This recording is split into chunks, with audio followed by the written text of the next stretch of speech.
This week is the last week that we're going to spend on the elements of the short story. And one of the reasons why I chose to cover an element a week is because, again, you will be examining these same types of elements in Great Expectations and even in the poetry and the drama that we are going to read. And this week we are winding up with theme. And as most of you got correct in your midterm exam, theme is the moral of the story. What are you supposed to learn? What is the deeper meaning? And that's what we should be looking for in what we're going to be reading in this class. Now, of course, there is literature that doesn't have a lot of really deep meaning, but there is a theme, there is a moral to the story, usually. Back to the slice of life type of literature that I talked about before, maybe there's not a great theme, but in the stuff that we are examining, there is. And I like to do Shirley Jackson's Lottery, and the story The Lottery, and probably many of you have, or at least some of you have read this story before for a high school class or just on your own. But the lottery is good from several points of view, and there's several reasons why I like to use it, even though it wasn't in your text. Before I get into theme, I want to talk about a couple of other things, and one is the title. Now, the title of this story is, of course, The Lottery. And in a seated class, I usually have my students do a pre-writing before they read the story, asking them what did they think the title, reading the title, what did they think the story was going to be about? What did you expect? And most of them say, I thought something great was going to happen. I thought somebody was going to win some money or or a car or something along those lines, because that's what we usually think of when we think of a lottery. And even if we thought that something bad was going to happen, maybe it was going to be because somebody got too much money or, lost all the money or something along those lines. People do not think that the prize is going to be a stoning, and I bet none of you did either. I certainly didn't.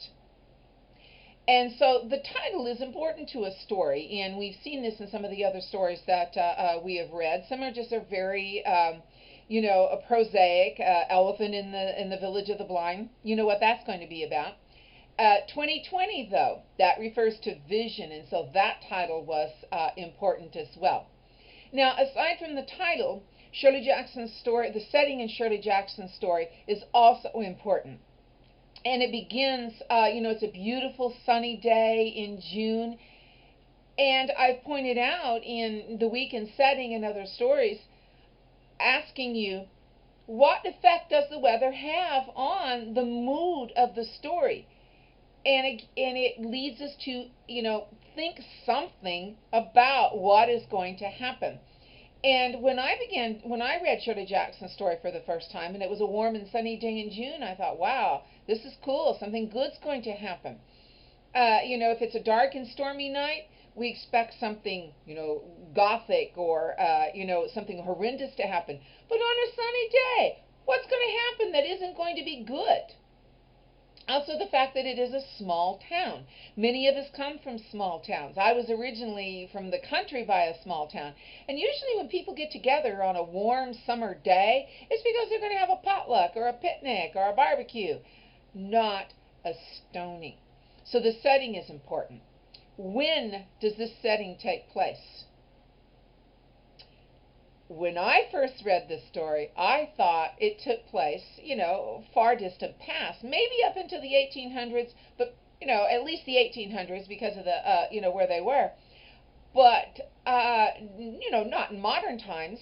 And it was one of my students who pointed out that the men were talking about tractors and taxes.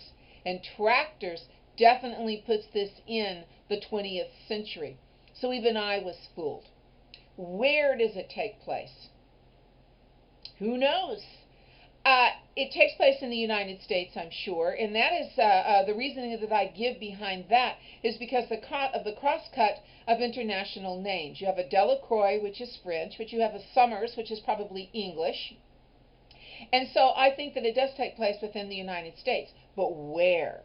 My students usually say the Deep South.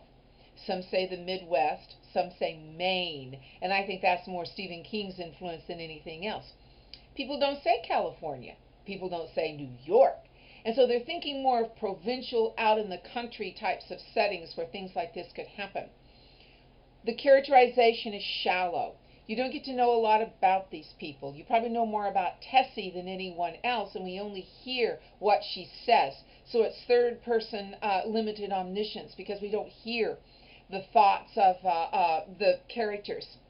Why does Jackson have an ambiguous, vague setting, and why are the characters so vague as well? There is a reason, and I believe it is because this is an every person type of story. Shirley Jackson said she wrote this story in order to show, humans' inhumanity to other humans. So she doesn't want people to be able to say, well, yeah, that could have happened back then, and that could happen over there, but not now and not here. Can it? Several years ago, I used this in a class at MSU, and a student really didn't like this story. And he said, we don't stone people anymore. Well, guess what? We might not stone people in downtown Springfield, Missouri, but people are getting stoned in Africa. And at that time, there was a young Muslim woman who was in the news, and she had been convicted of adultery, and after she weaned her child, they were going to stone her. So it does still happen in the world. And also remember metaphor. This could be, we could metaphorically stone people. So what Jackson is saying in the story by the ambiguity of both the characters and, the physical setting, don't point your finger at somebody else and say, well, it's not happening here, because maybe it is. I'm going to stop there. I'll get to theme in a minute.